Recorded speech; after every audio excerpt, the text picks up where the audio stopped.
binary characteristics. So it's either 1 or 0. And this data set is what we convert into a human readable data set so that we can make sense of it. So these were the three data sets that we have. Now let's go to the experimentation lab.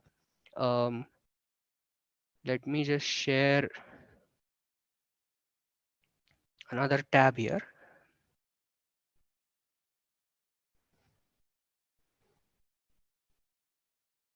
Yeah, I'm sorry. Sorry for the interruption. Hello. Yeah.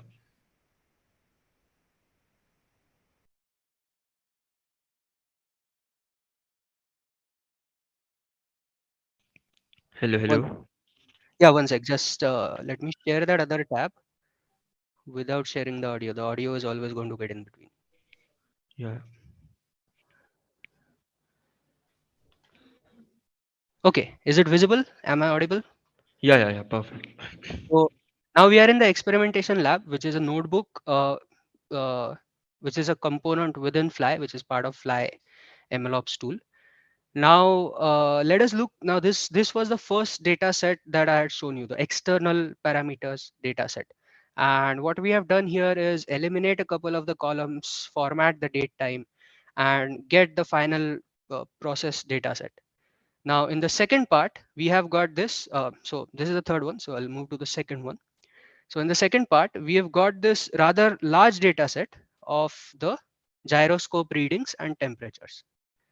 Now, the gyroscope readings are a complex phenomenon which, due to lack of time, I cannot explain here fully. But let's assume that it's simply the x, y, z coordinates of the gyroscope, and it is taken as a vector, so as a complex number. So the magnitude and the angle at which that movement happens of the acceleration of the accelerometer, that is what it is split into. So the magnitude and the angle, and that into that into two for both the left and the right gyroscopes. This is basically the summation of the second data set, and that is what we have compiled here um, in the experimentation lab. And then the third data set, which is the one hot encoded data set, which is against the timestamp again, which we combine to form the um, human readable data set. So in terms of the road condition and bumps means that whether there are any aberrations or not in that road quality. So even a paved road is never going to be always smooth. So there are going to be bumps at from time to time. And this is the third data set. So this is the data pre-processing which we have done on in the experimentation lab. And now,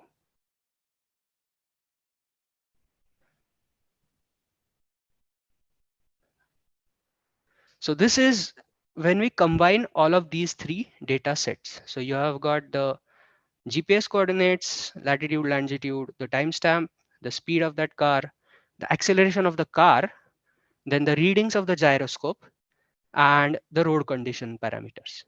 This is the combined data set which we arrive at using different pandas functions, numpy functions, so on and so forth inside of our experimentation lab. Now, once we are done with this, and this is the combined data. So I'll go over this again quickly. You have got your first data set, which is timestamp versus the speed, GPS coordinates, elevation, battery status, so on and so forth.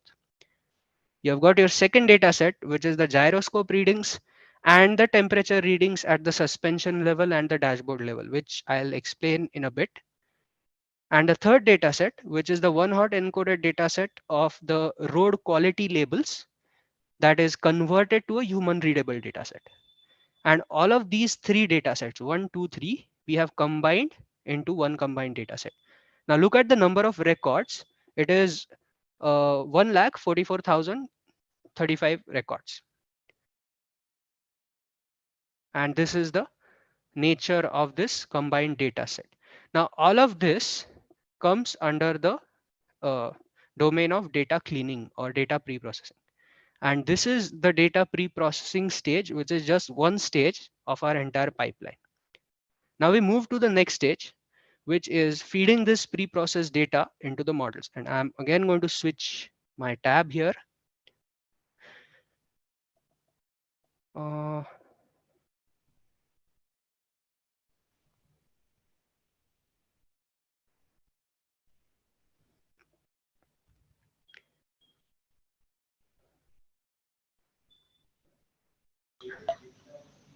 Hello. Yeah.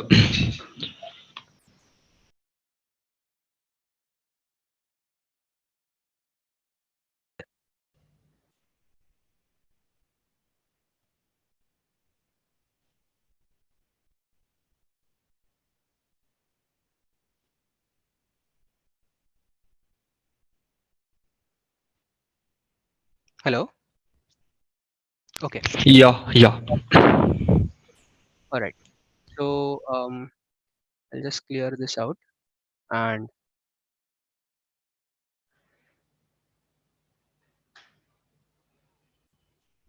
wait.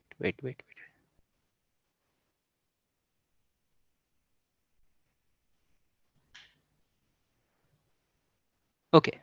So this was our notebook from the data cleaning stage, dataset 1, dataset 2, and dataset 3. And then finally, we get the combined dataset.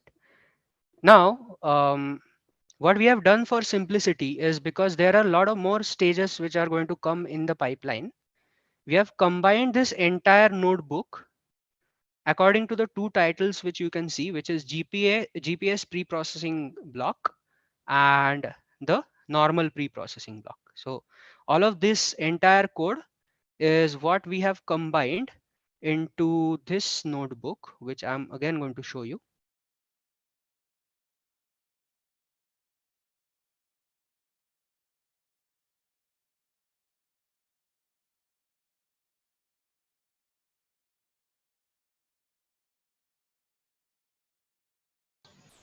Ruju, you are mute, I think.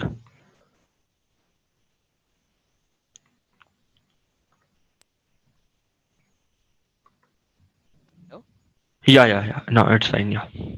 So um, yeah, so that one Jupyter notebook, since the data cleaning part was only a few stages of the entire pipeline, is what we have compiled into two blocks.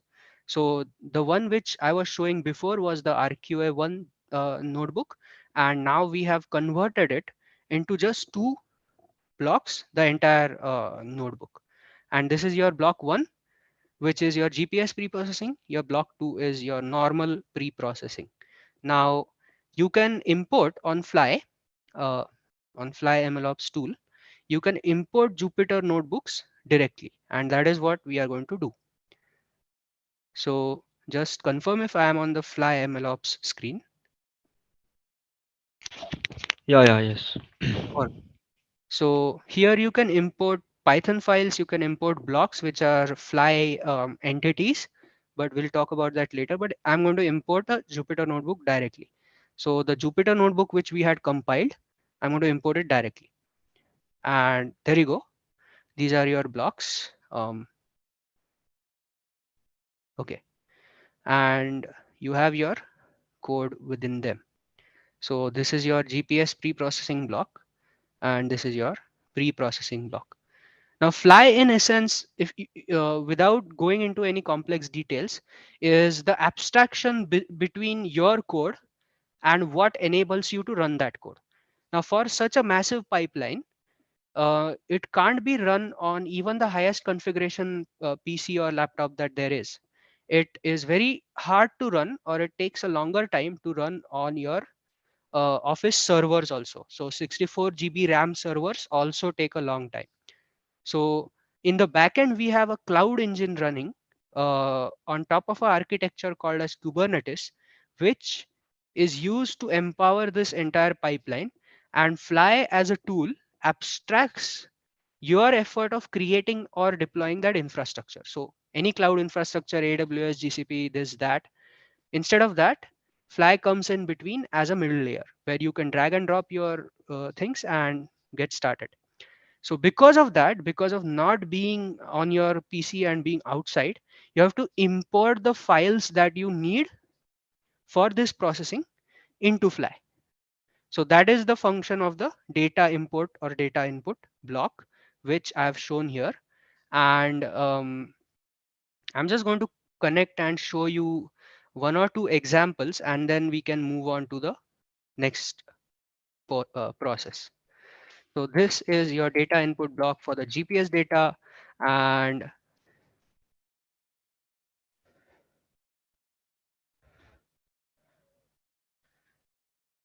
I'm just inputting the credentials for my Google Cloud Storage bucket.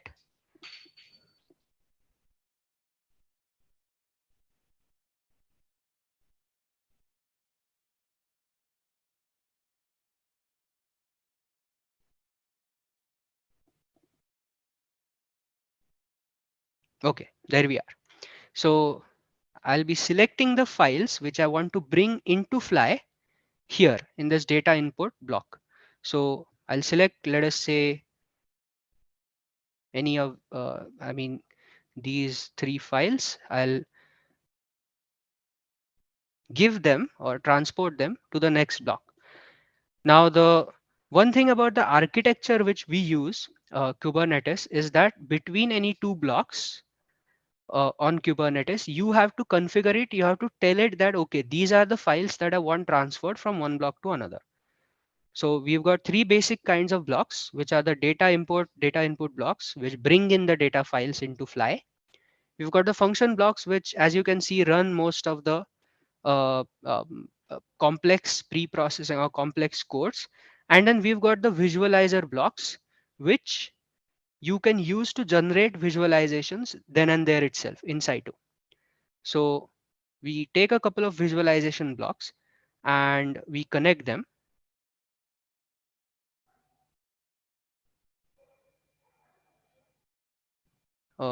Let's say label them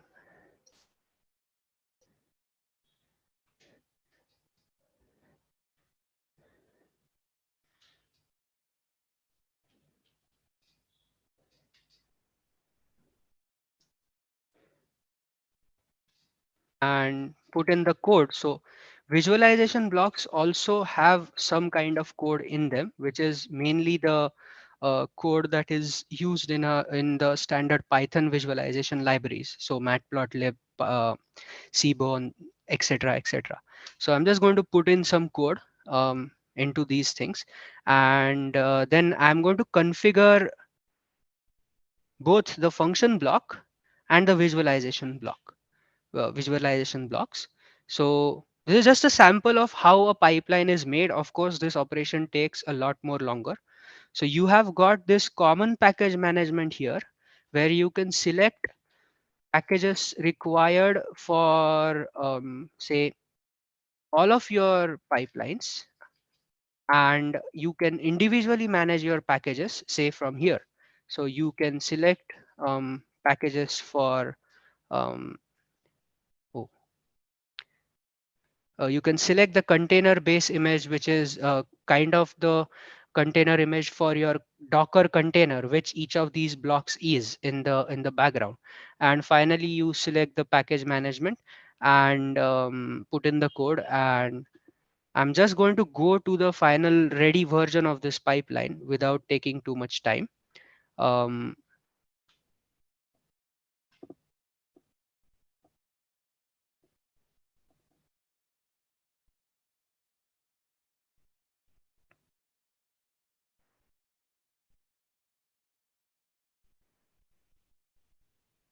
so this is the final version of this pipeline. This is how it looks like. Keep in mind that the real uh, pipeline will be much more complex with much more number of blocks. But for the purpose of this demo, what we have done is we have taken a short abridged version and cut out a few branches which were not necessary for this demo per se. Now, um, as you can see, it's got three different branches, and on the left side we have got the GPS data which is incoming, and um, You have this pre-processing stage, which I just explained in the experimentation lab, brought in, and then you have got these visualizations. So each of these visualizations actually um, gives you some insights on what this data entails. Now, this pipeline as a whole takes around 15 to 20 minutes to run because it is a pretty large pipeline. But I've already run it for you, and here you can see some of the results. So this is the elevation plot of that car. So you can see it was at around an elevation of 1,000 meters, which is pretty much in hilly areas. Then it went down, and then it again comes up. The elevation plot versus time. You've got the GPS coordinates plotted of that car, so you can see the path that it took. And since it is an electric car, it also has the battery level of that car. It shows the battery level versus the timestamp.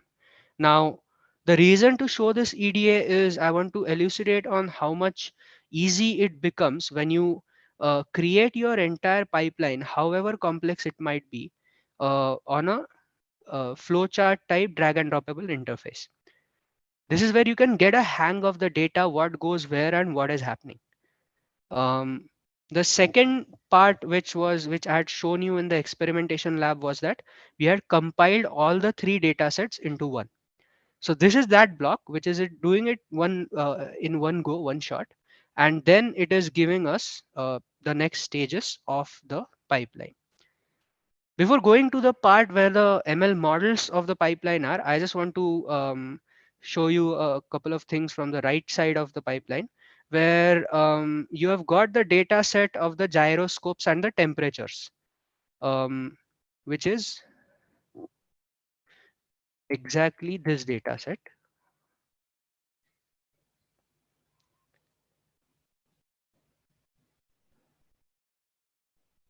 And you've got some, sorry, this one, and you've got some analysis done on that. So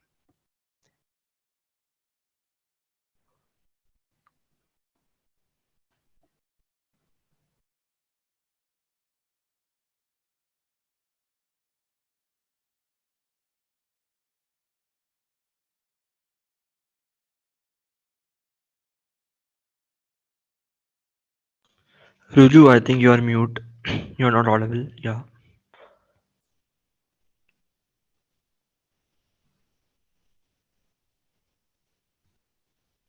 okay. Yeah, yeah. Yes. So the gyroscopes that are attached to the suspension have temperature sensors also. I mean, there are temperature sensors also along with those gyroscopes. So there is one temperature above the suspension, one below the suspension, and there's one temperature sensor on the dashboard of that car. Keep in mind, this is an electric car, so electric cars don't have any heating due to the engine as such. Now, this plot maybe for a layman like us will not tell us much, but for an advanced mechanic or let's say a thermodynamics engineer or someone, it is very meaningful and it gives a lot of insights when you have got a car that is going on different kinds of roads. And then the temperature that is mapped for the suspension, maybe it can predict how fast the wear and tear of that suspension is going to be, how much does the kind of road affects, and how many cycles does a car, say in a rural area where the roads are not so good, uh, need to have its suspension changed versus the car where in a urban area where the roads are good needs to have its suspensions changed. So the wear and tear and all that study, this graph is for those researchers. We have one more graph here which is very useful for data scientists, and that is the heat map. So since you have got now, when you have compiled the data set, you have got a sorry, for the heat map data set, you have got around 32 columns. Now 32 columns are a pain when any machine learning engineer looks at it, especially if you have to give it to an ensemble model like say a random forest or a XGBoost. You try to reduce the number of columns that there is by finding the correlation between different columns and eliminating the columns which have a positive correlation. So the darker cells that you see, and this is not a very good plot because it's plotted for a large number of variables, almost 20 variables. But if you can plot it batch wise, then you can have a large number of these columns which have a higher correlation. Say, let us just see mag x dashboard, mag y dashboard. You can directly eliminate these, and then from say 32 columns, you can condense the data set down to 16 columns, which makes it very easy for your model and makes the model also much more accurate. So this is the use of the heat map. So now we have covered pretty much the stages where you have done some EDA, you have done some exploration of the data, and you have mapped the correlation, eliminated a couple of columns, and finally you are at the stage where you want to now train and test your model. So in the models we have got a unsupervised learning and a supervised learning model. So in the unsupervised learning, we have used a k-means clustering model, which directly gives you, um, say, n number of clusters. Say if you input three, it will give you three number of clusters formed out of the data using some kind of calculation of the vector distances between these cluster plots. Similarly, we have got supervised learning model, which is a LSTM neural network model. So LSTM is a long short-term memory network model, which means that it takes in account the previous bias or the previous, say, record of what it has learned also into account with a certain amount of weightage, and that is why it is called a long short-term memory neural network. So the way neural networks work is a pretty complex topic, and it's not for today. But in short, we have used LSTM because here we are predicting the nature of the roads, and the nature of the road doesn't change randomly, doesn't change abruptly. So the previous weightage or the weight of the previous value, say at X timestamp, the road was a dirt road. Then at X plus zero point 0.5 seconds or X plus 1 second timestamp, the road is still going to be pretty much a dirt road. And the transition between a dirt road and an asphalted road happens. Um, I mean, it does happen in a certain manner, but most of the times, whatever the previous value of the road was, is what is the next value or the type of the road. So, how have we used these two models in this pipeline? Let us go back to the pipeline.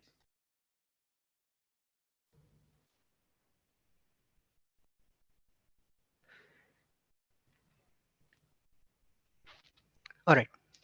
So here we are back to our pipeline. And let's look at the clustering model first.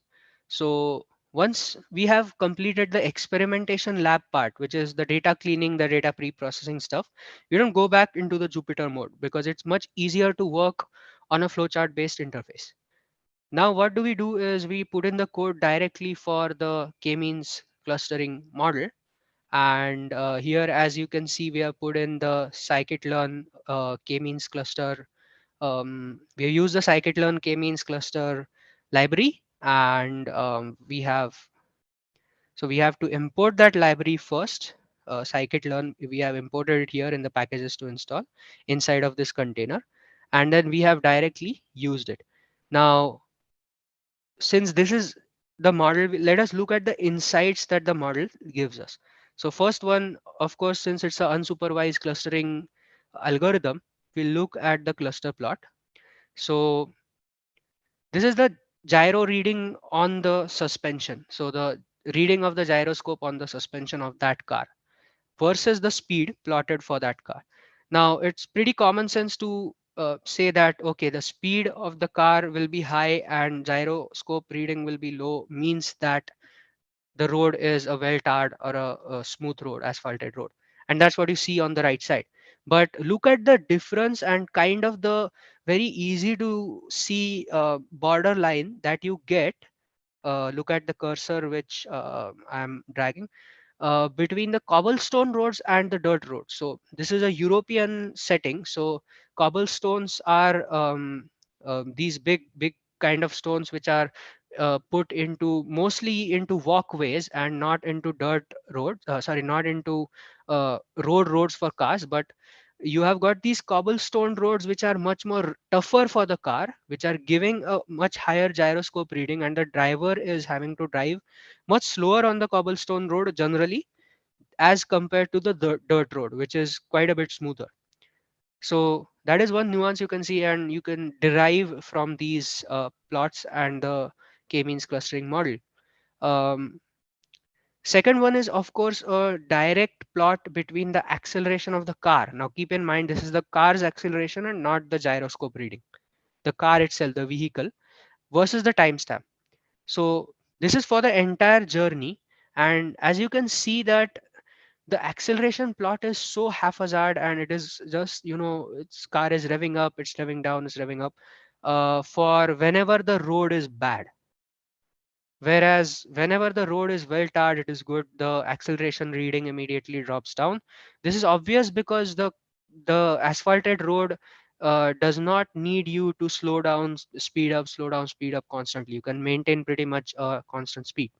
And the impact of this, I mean, for say fuel savings or engine cycles, this, that, tire wear and tear, can be from this graph and from this data directly calculated by the experts in that field. So this is the second graph. And third one is a heat map that shows kind of the correlations between the different factors and the type of the road.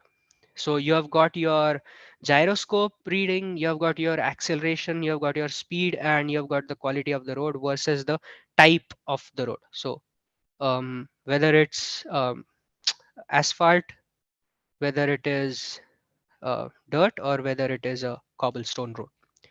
And this heat map allows you to make certain decisions for the next flow that you can implement. So this was the unsupervised learning part of the model or the pipeline. Now we are going to have a quick look at the supervised learning part of the pipeline. And this is the LSTM model. LSTM is, like I said, it's a neural network. So we use the TensorFlow library. We use a TensorFlow sequential library.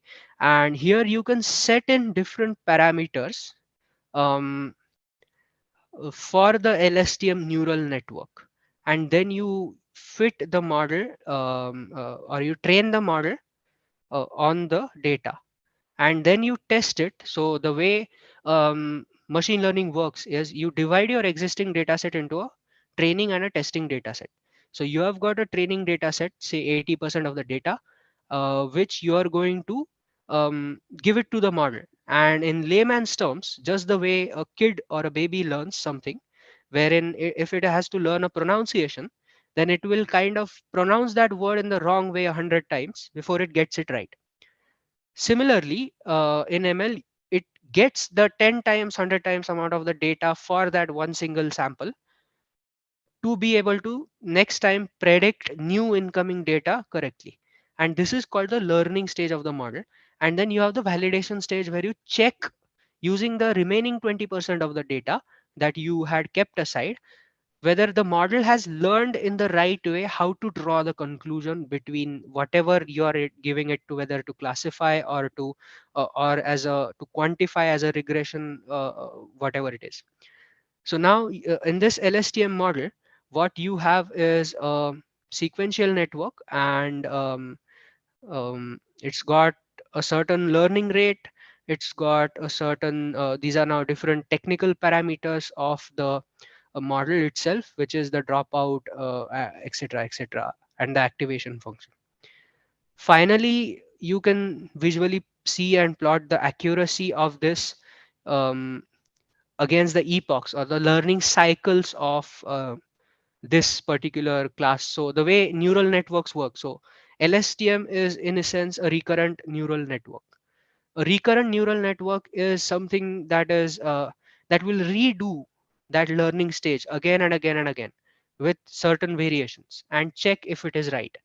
And so here you can see that, and that each redoing is called a epoch. So here you can see that this model has been run for 25 epochs, which is quite large, by the way. And by the, say, the second or third epoch, it has already achieved the saturation of accuracy, which is somewhere around 84%.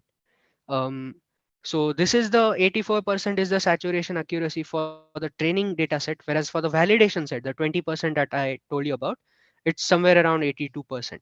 So um, for each epoch, the model is supposed to improve, and it does go on improve in the early stages, where it goes on learning more and more, and improving the function with which it predicts, say, the road quality, using these different input parameters: the temperature, the accelerometer reading, so on and so forth. And at one certain point, it uh, basically stops. So now, one easy way of making a better model or optimizing your model is to do hyperparameter tuning. So in this block, the, say, the dropout, the current dropout, um, uh, the learning rate, all of these are hyper parameters, which means that you have to, these are the input functions, or the input parameters, the control parameters for these functions, which when you change, you are going to get different results. So instead of hard coding them, what we allow users to do is to set the pipeline control parameters here. So you set this n clusters was for the k means. So you set the number of clusters, and it you can um, so you I'll just show you how we add a new parameter.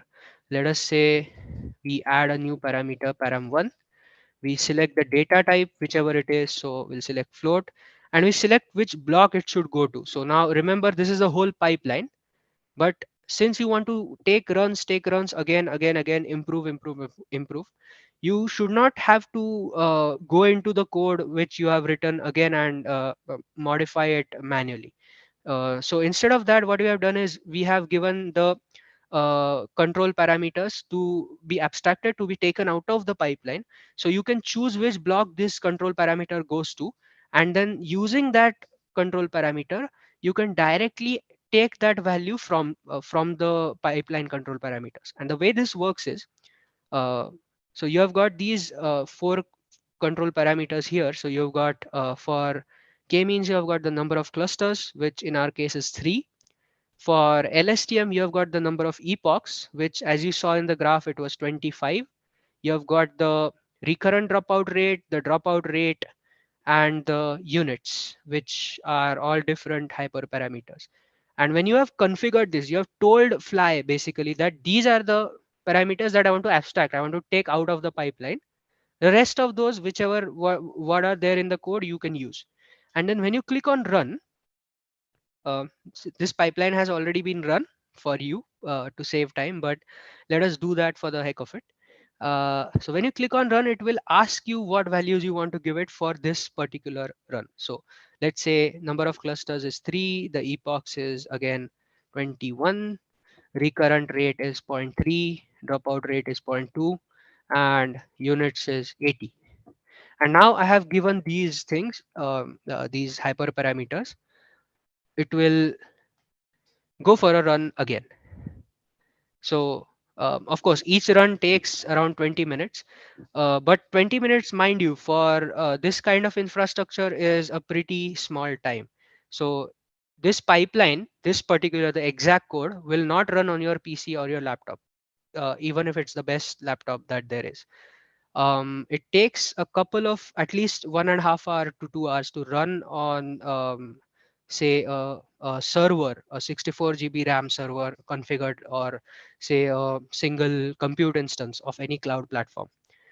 But on Fly, it barely takes 20 minutes to run.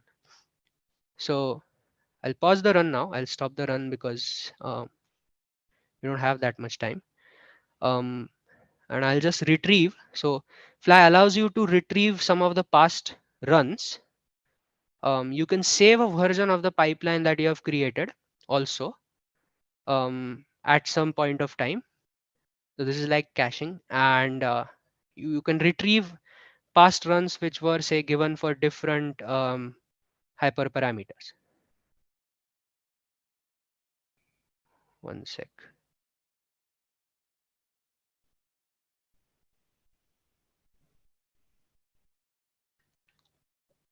Oh, sorry, it was there.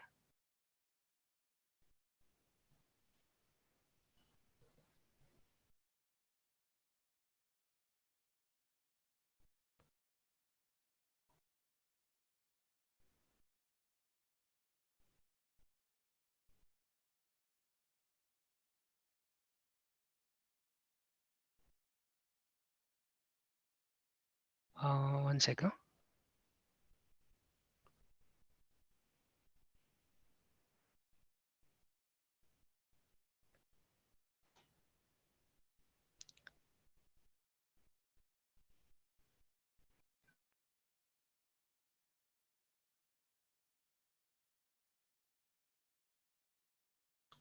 Ruju, you are mute again.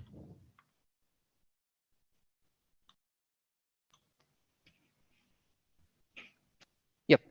Yeah. Yeah. So as that is the entire pipeline from start to end, where you ingest the data, you do the data pre-processing, cleaning stages in the experimentation lab, then you go on to fly the dashboard platform, and you um, take the EDA graphs, you take some cognizance from that, do the models, whichever. I mean, you can have n number of models. We've had one pipeline where we had 4 models running concurrently, um, in within the same pipeline, and we took whichever one gave us the best or the more optimum kind of results. And finally you have got your ready package model, which then you can extract as say pickle file or a joblib file, and you can plug it in whichever into whichever inference service that you would want to use to serve that model. So the end goal of fly is to give you a servable model with all the um, um, fine tunings, with the hyperparameter tuning done, ready to use in any end application. um, so that's it. Do follow our company page for constant updates. Those of you who have interesting topics to talk about can reach out to me directly on my LinkedIn. And also, we are a startup, so it is pretty difficult for us to release or say give out free trials to the public, so as to say. So currently we only give out demos and limited free trials to large companies or organizations which are interested in our tool. So if you want, um, if most of you viewers want to have a free trial, a go, or say a small bit of the chocolate, send us inquiries on our email address, demo@flyMLOps.com, so that we can advertise it to investors. Say, hey, we've got 3,000 inquiries, and now please give us money so we can actually give retail free trials. Um, Thanks a lot for this session, and I really enjoyed it. Um, Yeah. Before we proceed to answer your questions, I would like to request the attendees to please fill in the poll about feedback as it helps us to conduct more such sessions. Sir, should I be picking up the questions or will you pick it up? You'll no, you get can pick the it up. yeah, yeah. You can pick it up totally. Yeah, yeah. So, like, there's a doubt from Mohammed Hanini. CNA, can this Kubernetes pipeline be used with R? Theoretically, yes, it can. Practically, we have not achieved that yet. I mean, to transcend the languages between, say, two components or two blocks. Okay. The validation accuracy is flat across all the epochs. What can we infer from this? Um, I would have to ask that question to one of the data scientists on my team who actually built that model. I've been thinking of asking it for quite a long time, but yes. Yeah. All right. Yeah, that's really great. Thanks a lot, Ruju. On behalf of That's it. Analytics Vidya. Yeah. So, all right, good. Yeah. I would like to thank you for your time and for delivering such a wonderful session.